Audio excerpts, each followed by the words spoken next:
Hello, and welcome to Shakespeare Project LA. Our reading today is The Comedy of Errors, and our players are Jason Rennie, Elise Ashton, Taylor Marr, Ben Birmingham, Megan Wells, Dave Demke, Mark Tracy, Emily Redmond Hall, Julie Grossman, Nancy Pasquale, Spencer Frederick, Hadley Hulka, and I'm Mary Carrig. Shakespeare's shortest play and one of his earliest, we see patterns of things to come. Twins, mistaken identities, family reunions, and commentary on life in the big city. And like all of the great Shakespearean works, this one later inspired a musical. So please sit back, relax, and enjoy with us William Shakespeare's The Comedy of Errors.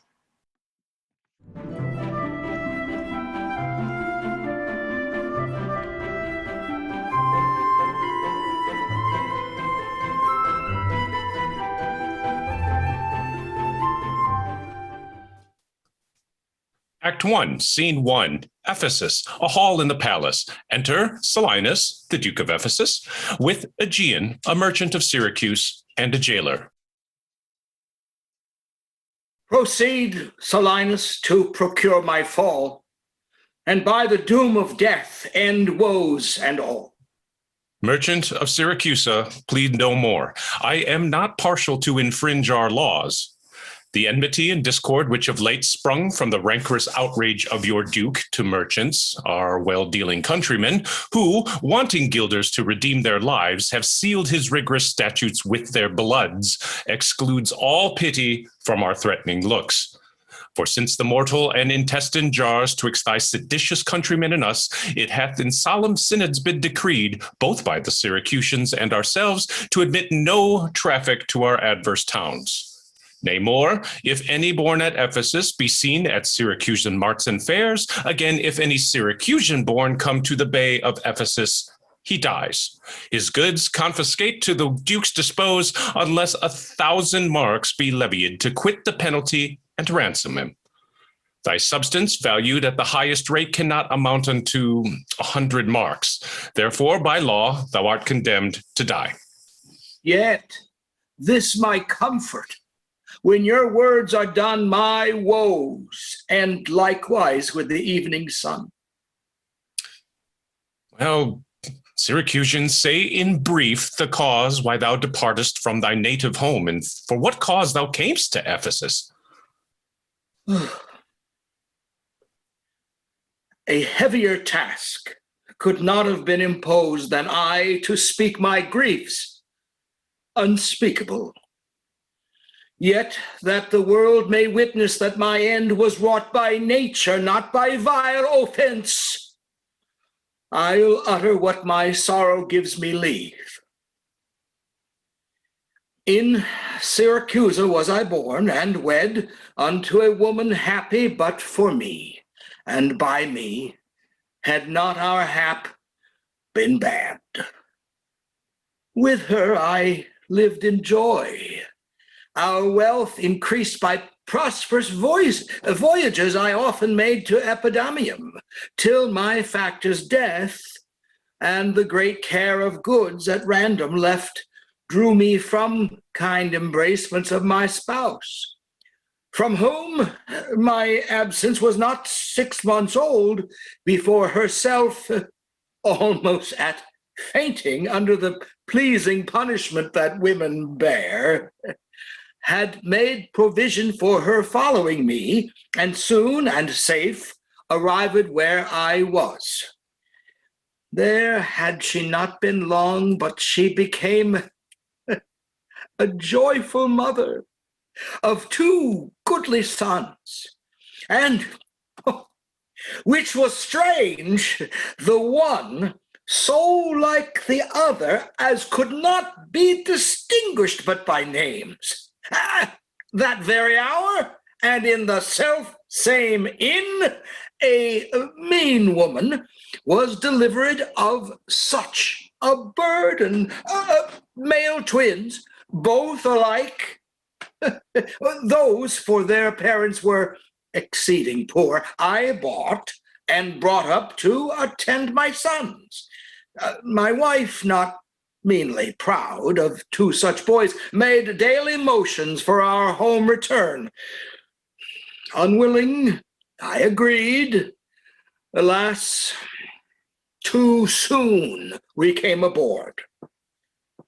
A league from Epidamium had we sailed before the always wind-obeying deep gave any tragic instance of our harm. But longer did we not retain much hope, for what obscured light the heavens did grant did but convey unto our fearful minds a doubtful warrant of immediate death, which, though myself would gladly have embraced, yet the incessant weepings of my wife, weeping before for what she saw must come, and piteous plainings of the pretty babes that mourned for fashion, ignorant what to fear, forced me to seek delays for them and me. And this it was, for other means was not. The sailors sought for safety by our boat and left the ship, then sinking right to us.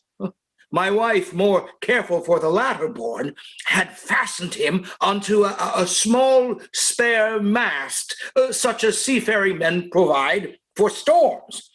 To him, one of the other twins was bound, whilst I had been like heedful of the other. The children thus disposed, my wife and I, fixing our eyes on whom our care was fixed, fastened ourselves at either end of the mast, and floating straight, obedient to the stream, was carried towards Corinth, as we thought. At length, the sun, gazing upon the earth, dispersed those vapors that offended us, and by the benefit of his wished light, the seas waxed calm, and we discovered two ships from far, making amain to us, of Corinth that, of Epidaurus this. But ere they came, oh, let me say no more, gather the sequel by that went before. Nay, forward, old man, do not break off so. For we may pity, though not pardon thee. Oh, had the gods done so, I had not now worthily turned them merciless to us. For ere the ships could meet by twice 5 leagues, we were encountered by a mighty rock, which being violently borne upon, our helpful ship was splitted in the midst, so that in this unjust divorce of us, fortune had left to both of us alike what to delight in, what to sorrow for. Her part, poor soul, seeming as burdened with lesser weight, but not with lesser woe, was carried with more speed before the wind, and in our sight they 3 were taken up by fishermen of Corinth, as we thought. At length, another ship had seized on us, and knowing whom it was their hap to save, gave healthful welcome to their shipwrecked guests, and would have reft the fishes of their prey, had not their bark been very slow of sail. And therefore homeward did they bend their course. Thus have you heard me severed from my bliss, that by misfortunes was my life prolonged, to tell sad stories of my own mishaps. And for the sake of them thou sorrowst for, do me the favor to dilate at full what have befallen of them and thee till now. My youngest boy, and yet my eldest care, at 18 years became inquisitive after his brother, and importuned me that his attendant, so his case was like reft of his brother, but retained his name, might bear him company in the quest of him, whom whilst I labored of a love to see, I hazarded the loss of whom I loved, 5 summers have I spent in farthest Greece, roaming clean through the bounds of Asia, and coasting homeward, came to Ephesus, hopeless to find, yet loath to leave unsought or that or any place that harbors men. But here must end the story of my life, and happy were I in my untimely death, could all my travels warrant me. They live. Hapless Aegean, whom the fates have marked to bear the extremity of dire mishap. Now, trust me, were it not against our laws, against my crown, my oath, my dignity, which princes would they may not disannul, my soul should sue as advocate for thee. Oh, But though thou art adjudged to the death, and passed sentence may not be recalled, but to honor's great disparagement, yet I favor thee in what I can. Therefore, merchant, I'll limit thee this day to seek thy life by beneficial help. Try all the friends thou hast in Ephesus. Beg thou, borrow to make up the sum and live. If no, then thou art doomed to die.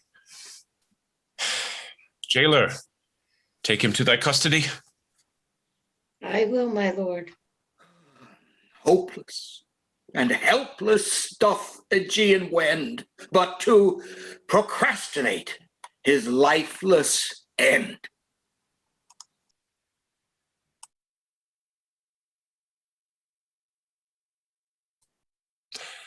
Act 1, Scene 2, The Market in Ephesus. Enter Antipholus of Syracuse, first merchant, and Dromio of Syracuse. Therefore give you out, you are of Epidamium, lest that your goods too soon be confiscate. This very day a Syracusan merchant is apprehended for arrival here, and, not being able to buy out his own life, according to the statute of the town, dies ere the weary sun set in the west. There is your money I had to keep. Go bear it to the Centaur, where we host, and stay there, Dromio, till I come to thee. Within this hour it will be dinner time. Till that, I'll view the manners of the town, peruse the traders, gaze upon the buildings, and then return and sleep within mine inn. For with long travel, I am stiff and weary. Get thee away. Many a man would take you at your word and go indeed, having so good a mien. A trusty villain, sir, that very oft when I am dull with care and melancholy, lightens my humor with his merry jests. What, will you walk with me about the town and then go to my inn and dine with me? I am invited, sir, to certain merchants, of whom I hope to make much benefit. I crave your pardon. Soon at 5 o'clock, please you, I'll meet you upon the mart, and afterward consort you till bedtime. My present business calls me from you now. Farewell till then. I will go lose myself and wander up and down to view the city. Sir, I command you to your own content. He that commends me to mine own content commends me to the thing I cannot get. I to the world am like a drop of water that in the ocean seeks another drop, who falling there to find his fellow forth unseen, inquisitive, confounds himself. So I to find a mother and a brother. In quest of them, unhappy, lose myself. Here comes the almanac of my true date. What now? How chance thou art returned so soon? Return so soon? Rather approach too late. The capon burns. The pig falls from the spit. The clock hath struck 12 upon the bell. My mistress made it 1 upon my cheek. She is so hot because the meat is cold. The meat is cold because you come not home. You come not home because you have no stomach. You have no stomach having broke your fast. But we that know what 'tis to fast and pray are penitent for your default today. Stop in your wind, sir. Tell me this, I pray. Where have you left the money that I gave you? 6 that I had a Wednesday last to pay the saddler for my mistress's crupper. Well, the saddler had it, sir. I kept it not. I am not in a sportive humor now. Tell me and dally not, where is the money? We being strangers here, how darest thou trust so great a charge for thine own custody? I pray you, just, sir, as you sit at dinner. I from my mistress come to you in a post. If I return, I shall be post indeed, for she will scour your fault upon my pate. Methinks your maw, like mine, should be your clock, and strike you home without a messenger. Come, Dromio, come, these jests are out of season. Reserve them till a merrier hour than this. Where is the gold I gave you in charge to thee? To me, sir? Why, you gave no gold to me. Come on, Sir Knave, have done with your foolishness, and tell me how thou hast disposed thy charge. My charge was but to fetch you from the mart, home to your house, the Phoenix, sir, to dinner. My mistress and her sister stays for you. Now, as I am a Christian, answer me in what safe place you have bestowed my money, or I shall break thy merry sconce of yours that stands on tricks where I'm undisposed. Where in the 1,000 marks thou hast of me? I have some marks of yours upon my pate, some of my mistress's marks upon my shoulders, but not 1,000 marks between you both. If I should pay your worship those again, perchance you will not bear them patiently. Thy mistress's marks? What mistress, slave, hast thou? Your worship's wife, my mistress at the Phoenix, she that doth fast until you come home to dinner, and prays that you will hie you home to dinner. What, wilt thou flout me thus unto my face, being forbid? There, take you that, Sir Knave. Be do this, sir, for God's sakes, hold your hands. And if you will not, sir, I will take my heels. Upon my life, by some device or other, the villain is o'erwrought of all my money. They say this town is full of cozenage, as nimble jugglers that deceive the eye, dark-working sorcerers that change the mind, soul-killing witches that deform the body, disgusted cheaters, pretty mountebanks, and many such like liberties of sin. If it proves so, I will be gone thence the sooner. I'll go to the centaur and speak to this knave. I greatly fear my money is not safe.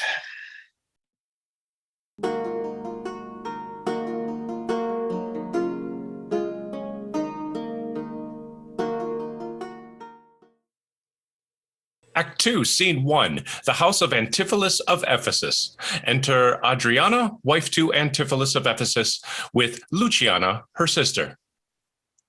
Neither my husband nor the slave returned that in such haste I sent to seek his master. Sure, Luciana, it is 2:00.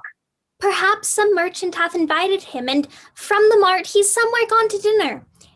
Good sister, let us dine and never fret. A man is master of his liberty. Time is their master, and when they see time, they'll go and come. If so, be patient, sister. Why should their liberty than ours be more? Because their business still lies out of door. Look, when I serve him so, he takes it ill. Oh, no, he is the bridle of your will. There's none but asses will be bridled so.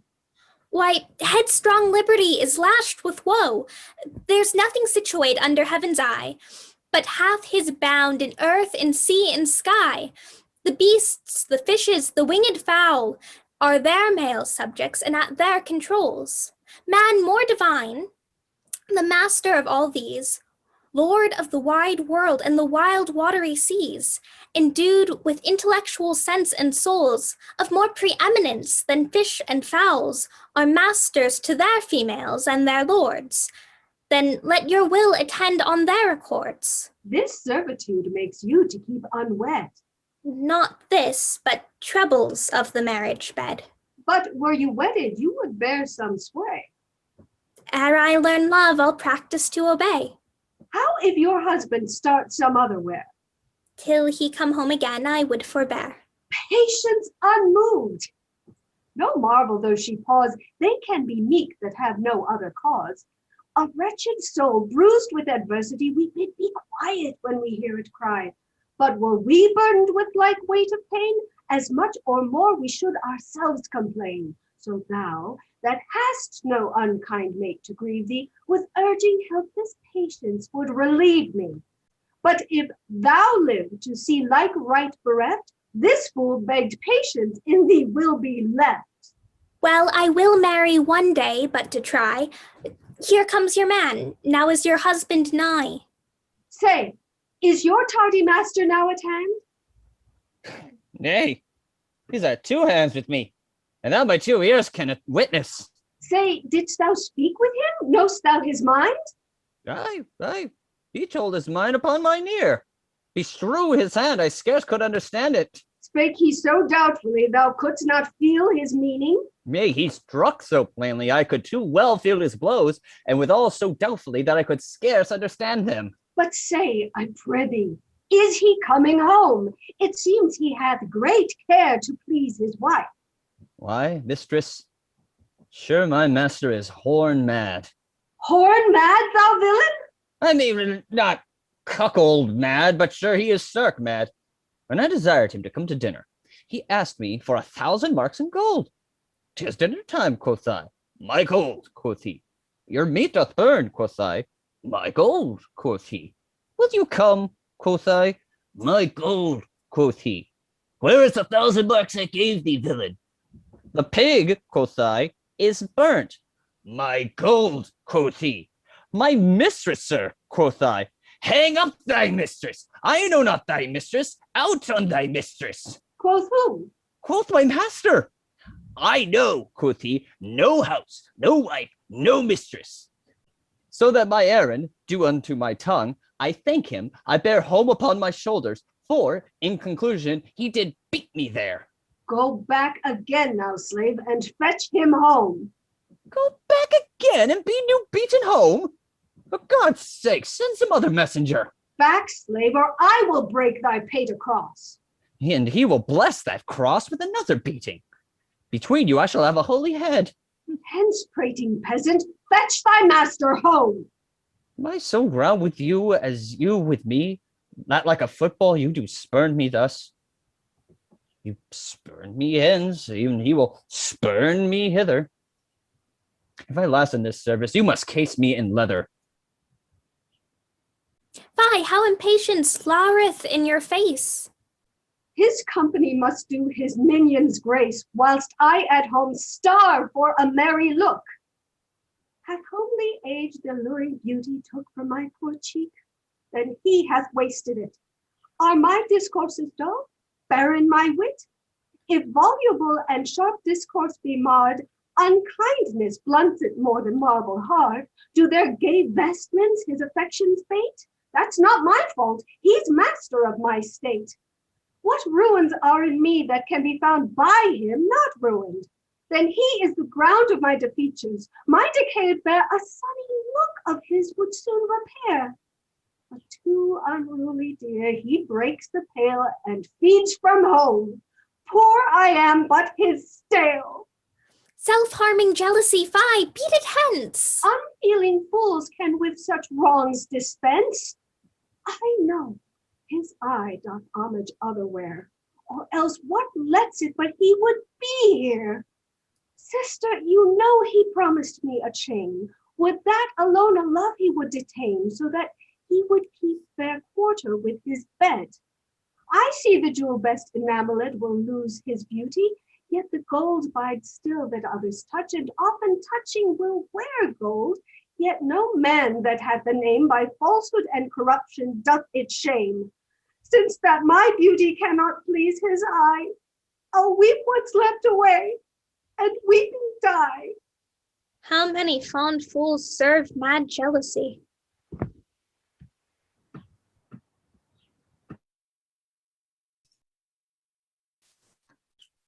Act 2, Scene 2, a street in Ephesus. Enter Antipholus of Syracuse. The gold I gave to Dromio is laid up safe at the Centaur, and the heedful slave is wandering forth in care to seek me out. By computation in mine host's report, I could not speak with Dromio, since at first I sent for him from the mart. See, here he comes. How now, sir? Is your merry humor altered? As you love strokes, so jest with me again. You know no Centaur? You receive no gold? Your mistress sent to have me home to dinner? My house was at the Phoenix? Wast thou mad that thus so madly thou didst answer me? What answer, sir, when speak I such a word? Even now? Even here, not half an hour since. I did not see you since you sent me hence, home to the centaur with the gold you gave me. Villain, thou didst deny the gold's receipt, and toldest me of a mistress and a dinner, from which I hope thou feltest what I was displeased. I'm glad to see you in this merry vein.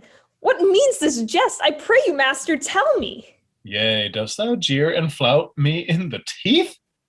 Think'st thou I jest? Hold, take that, and that, and that.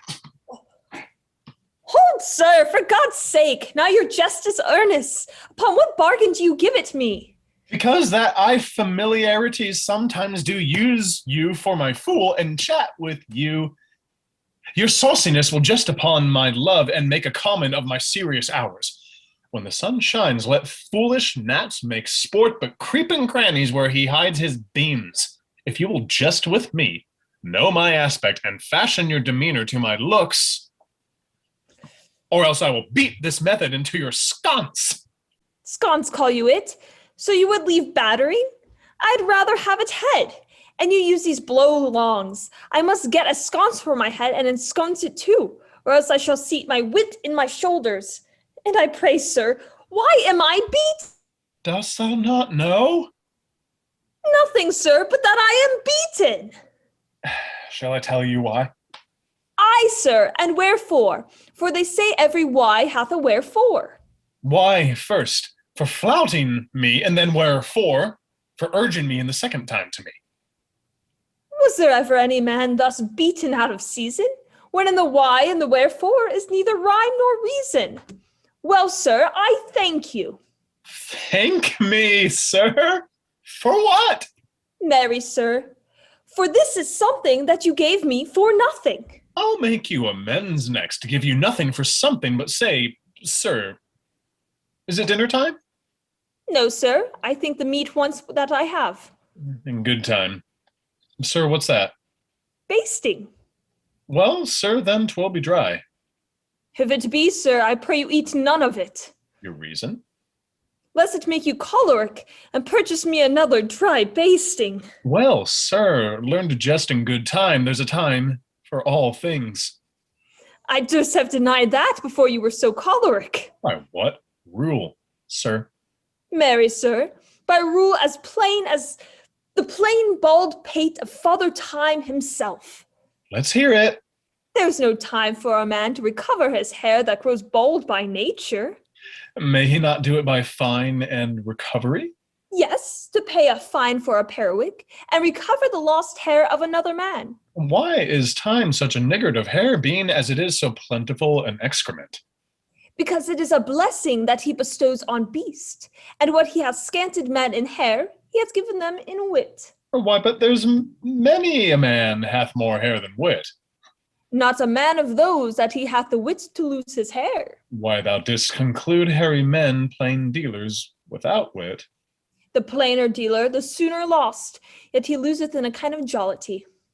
For what reason? For two, and sounds one two. Nay, not sound, I pray you. Sure ones, then. Nay, not sure, and a thing falsing. Certain ones, then. Name them. The one, to save the money that he spends in tiring. The other, that at dinner they should not drop in his porridge. You would all this time have proved there is no time for all things. Marry, and did, sir, namely, Ian, no time to recover hair lost by nature. But your reason was not substantial why there is no time to recover. Thus I mend it. Time himself is bald, and therefore to the world's end will have bald followers. I knew 'twould be a bold conclusion. But soft, who wafts up yonder? I, Antipholus, look strange and frown. Some other mistress hath thy sweet aspects. I am not Adriana, nor thy wife.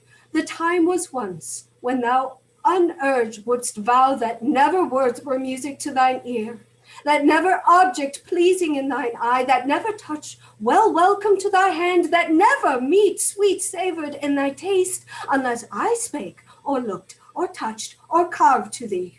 How comes it now, my husband?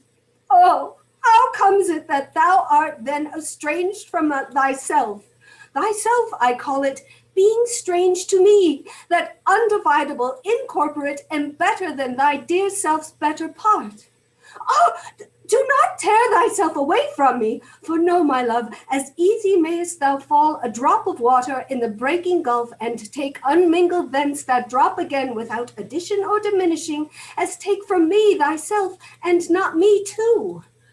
How dearly would it touch thee to the quick, shouldst thou but hear I were licentious, and that this body, consecrate to thee by ruffian lust, should be contaminate.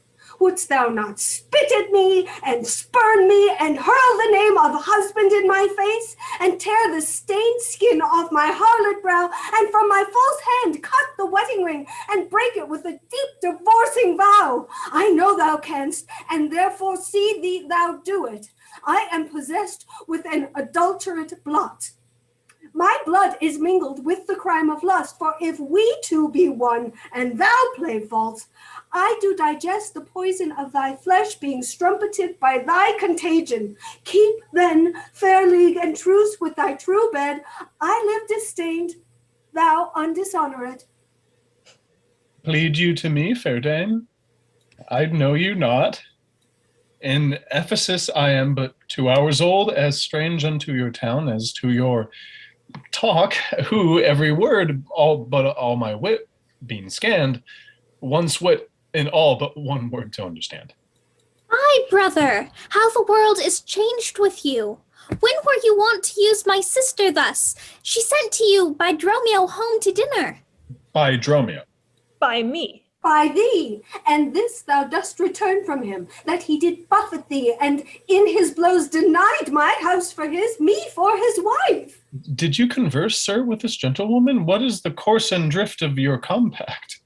I, sir? I never saw her till this time. Villain, thou liest, for even her very words didst thou deliver to me on the mart. I never spake with her in all my life. How can she thus then call us by our names? Unless it be by inspiration. How ill it agrees with your gravity to counterfeit thus grossly with your slave, abetting him to thwart me in my mood. Be it my wrong, you are from me exempt, but wrong not that wrong with a more contempt. Come, I will fasten on this sleeve of thine. Thou art an elm, my husband, and I a vine, whose weakness married to thy stronger state makes me with thy strength to communicate. If aught possess thee from me, it is dross, usurping ivy, briar, or idle moss, who, all for want of pruning, with intrusion infect thy sap and live on thy confusion. To me she speaks. She moves for her thing. What, was I married to her in my dream? Or sleep I now and think I hear all this? What error drives our eyes and ears amiss? Until I know this sure uncertainty, I'll entertain the offered fallacy. Dromio, go bid the servants spread for dinner. Oh, for my beads, I cross me for a sinner. This is the fairyland. Oh, spite of spites! We talk with goblins, owls, and spirits.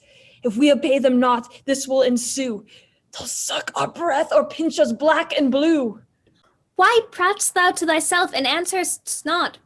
Dromio, thou snail, thou slug, thou sot. I am transformed, master, am I not? I think thou art in mind, and so am I. Nay, master, both in mind and in shape. Thou hast thine own form. No, I'm an ape. If thou art changed to aught, 'tis to an ass. 'Tis true, she rides me, and I long for grass. 'Tis so. I am an ass, else it could never be. But I shall know her as well as she knows me. Come, come, no longer will I be a fool to put the finger in the eye and weep, whilst man and master laughs my woes to scorn. Come, sir, to dinner. Dromio, keep the gate. Husband, I'll dine above with you today and shrive you of 1,000 idle pranks. Sirrah, if any ask you for your master, say he dines forth, and let no creature enter. Come, sister, Dromio, play the porter well. Am I on earth, in heaven, or in hell?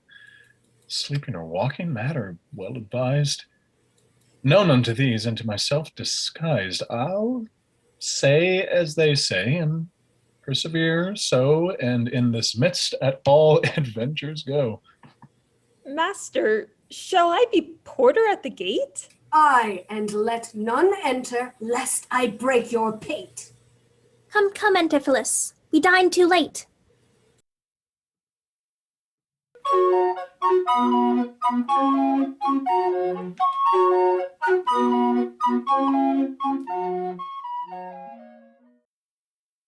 Act 3, Scene 1. Before the house of Antipholus of Ephesus. Enter Antipholus of Ephesus, his man Dromio, Angelo, the goldsmith, and Balthazar, a merchant. Good Signor Angelo, you must excuse us all.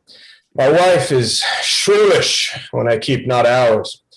Say that I lingered with you at your shop to see the making of her carcanet, and that tomorrow you will bring it home.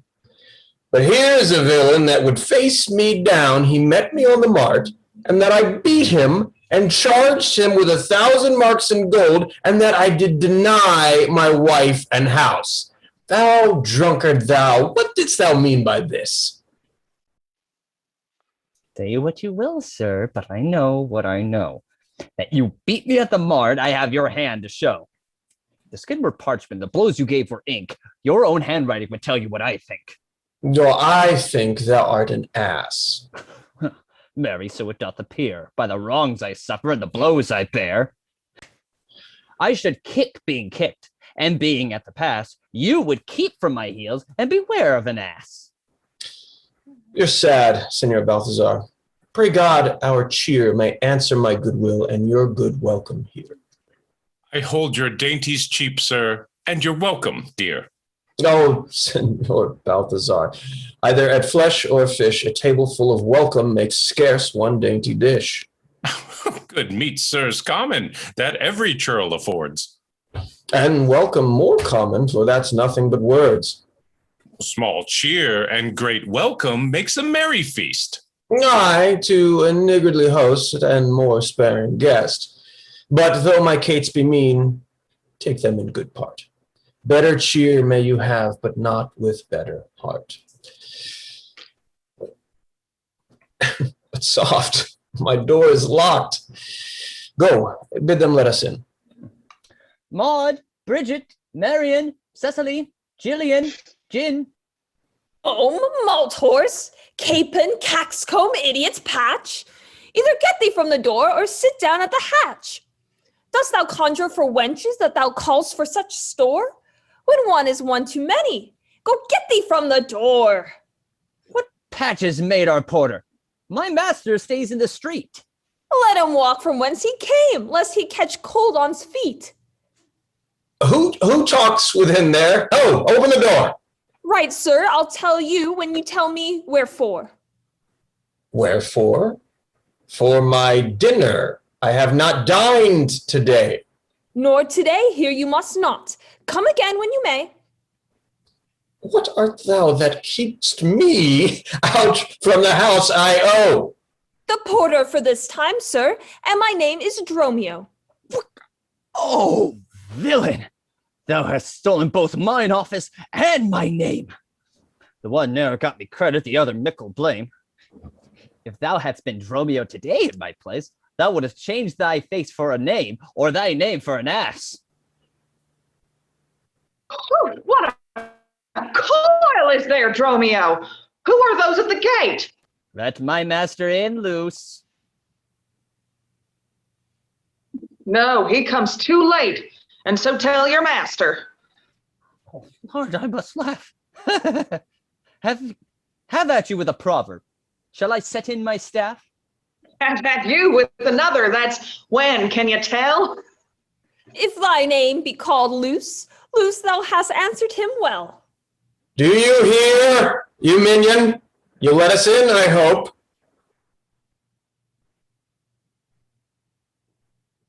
I thought to have asked you. And you said no. So come help. Well struck, that was blow for blow. Bell baggage, let me in. Can you tell for whose sake? Master, knock the door hard. Let it knock till it ache. You'll cry for this, minion, if I beat the door down. What needs all that? A pair of stocks in the town. Who is that at the door that keeps all this noise? By my troth, your town is troubled with unruly boys. Fair wife, you might have come before. Your wife, Sir Knave. Go, get you from the door. If you went in pay, master, this knave would go sore. Here is neither cheer, sir, nor welcome. We would fain have either. Debating which was best, we shall part with neither. They stand at the door, master. Bid them welcome hither. There is something in the wind that we cannot get in. You would say so, master, if your garments were thin. Your cake here is warm within. You stand here in the cold. It would make a man as mad as a buck to be so bought and sold. Go, fetch me something. I'll break out the gate. Break any breaking here, and I'll break your knave's pate. A man may break a word with you, sir, and words are but when I break it in your face, so he break it not behind. It seems thou wants breaking. Out upon thee, hind! Here's too much out upon thee. I pray thee, let me in. I, when fowls have no feathers and fish have no fin. Well, I'll break in. Go, borrow me a crow. A crow without feather?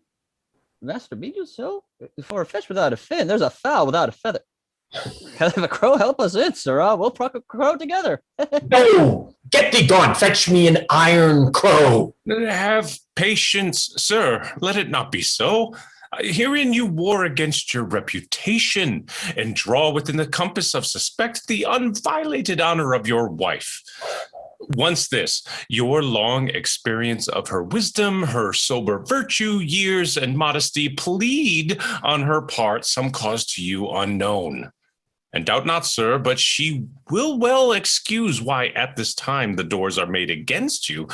Be ruled by me. Depart in patience and let us to the Tiger all to dinner. And about evening come yourself alone to know the reason of this strange restraint. If by strong hand you offer to break in, now in the stirring passage of the day, a vulgar comment will be made of it, and that supposed by the common route against your yet ungalled estimation, that may with foul intrusion enter in and dwell upon your grave when you are dead. For slander lives upon succession, forever housed where it gets possession. You have prevailed. I will depart in quiet and, in despite of mirth, mean to be merry. I know a wench of excellent discourse, pretty and witty, wild and yet too gentle. Where will we dine? This woman that I mean, my wife, but I protest without a dessert, hath oftentimes upbraided me withal. To her will we to dinner. Get you home and fetch the chain. By this I know 'tis made. Bring it, I pray you, to the Porpentine, for there's the house. The chain will I bestow, be it for nothing but to spite my wife, upon my hostess there. Good sir, make haste.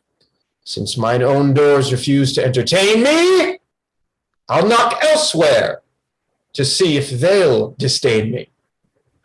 I'll meet you at that place some hour hence. Do so. This jest shall cost me some expense.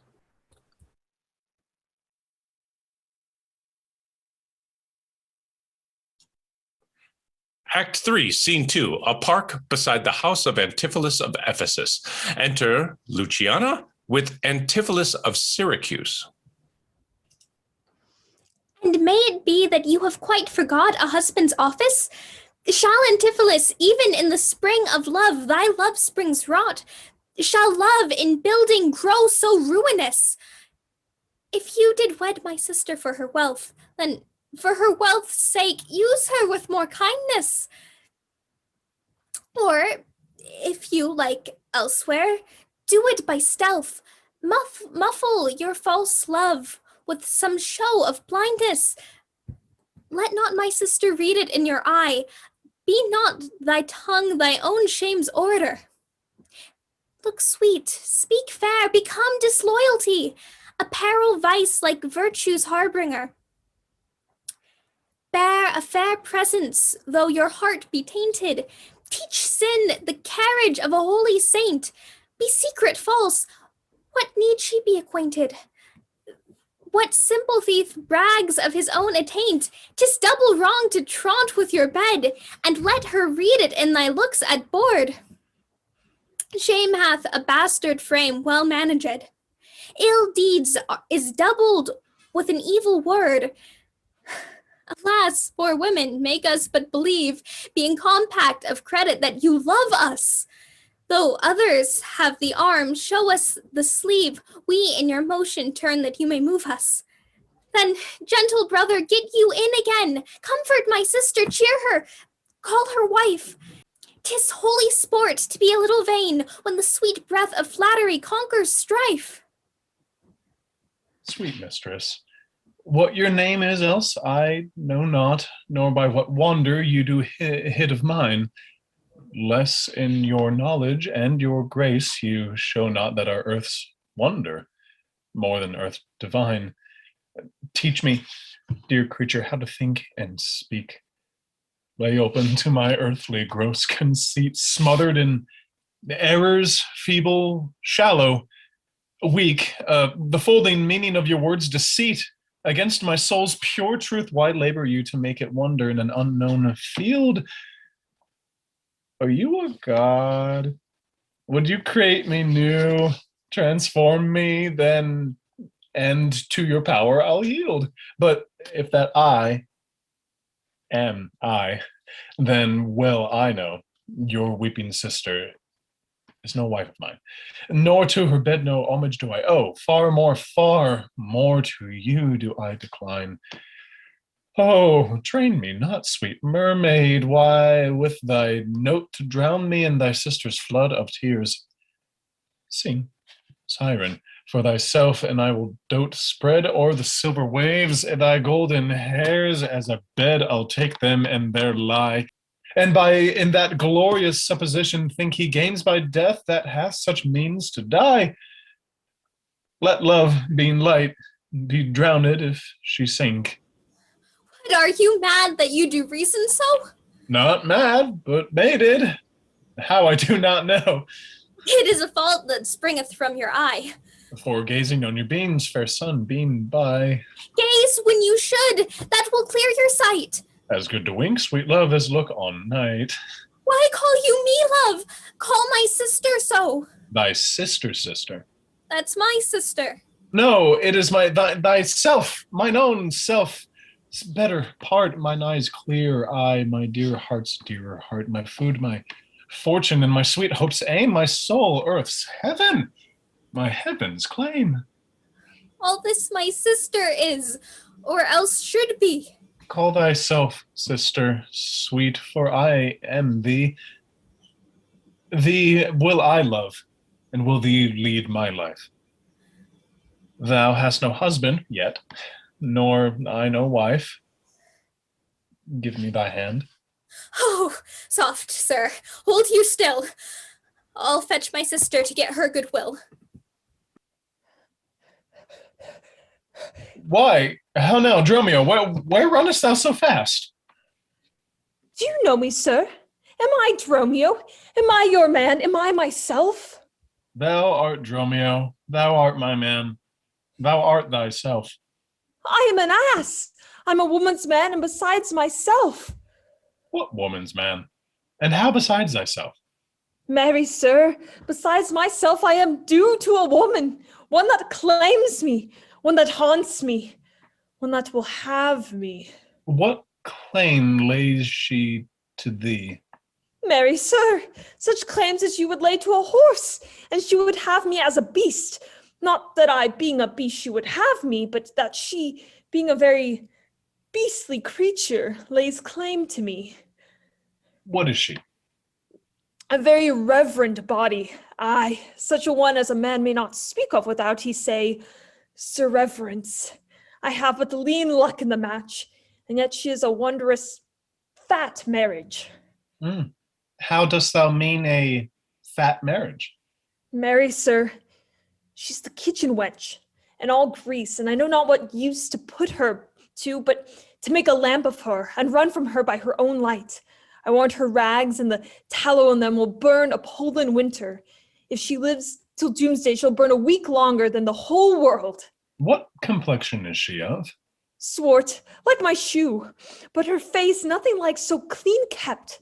For why? She sweats.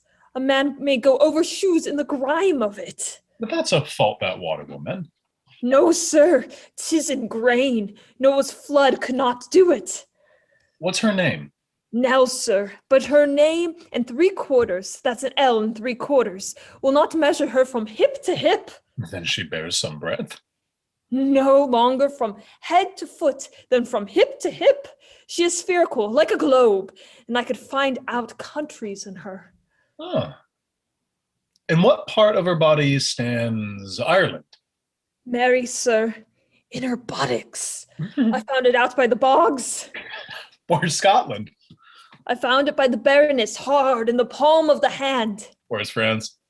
In her forehead, armed and revered, making war against her heir. Where England? I looked for the chalky cliffs, but could find no whiteness in them. But I guess it stood in her chin by the salt room that ran between France and it. Where's Spain? Faith, I saw it not, but I felt it, hot in her breath. Where America, the Indies? Oh, sir, upon her nose, all over embellished with rubies, carbuncles, sapphires, declining their rich aspect to the hot breath of Spain, who sent whole armadas of carnicles to be ballast at her nose. Where stood Belgium, the Netherlands? Oh, sir, I did not look so low to conclude this drudge or diviner lay claim to me, called me Dromio, swore I was assured to her, told me what privy marks I had about me, as the marks on my shoulder, the mole in my neck, the great wart on my left arm, that I amaze ran from her as a witch. And I think if my breast had not been made of faith and my heart of steel, she had transformed me into the curtal dog and made me turn to the wheel. Go. Hide thee presently, post to the road, and if the wind blow any way from shore, I will not harbor in this town tonight. If any bark put forth, come to the mart, where I will walk till thou return to me. If everyone knows us, and we know none, 'tis time, I think, to trudge, pack, and be gone. As from a bear a man would run for life, so fly I from her that would be my wife. There's none but witches do inhabit here, and therefore 'tis high time that I were hence. She that doth call me husband, even my soul doth for a wife abhor. But her fair sister, possessed with such a gentle sovereign grace, of such enchanting presence and discourse, hath almost made me traitor to myself. But lest myself be guilty to self-wrong, I'll stop mine ears against the mermaid's song.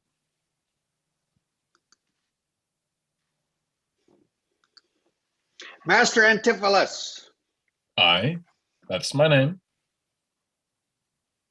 I know it well, sir. Lo, here's the chain. I thought to obtain you at the Porpentine. The chain finished made me stay thus long. What is your will that I shall do with this? What please yourself, sir. I have made it for you. Made it for me, sir, I bespoke it not. Not once, not twice, but 20 times you have. Go home with it and please your wife withal, and soon at supper time I'll visit you and then receive my money for the chain. I pray you, sir, receive the money now, for fear that you ne'er see chain nor money more. You are a merry man, sir. Very well. What should I think of this? I cannot tell, but this I think, there's no man is so vain that would refuse so fair an offered chain. I see man here needs not live by shifts, when in the streets he meets such golden gifts. I'll to the mart, and there for Dromio stay, If any ship put out, then I'll straight away.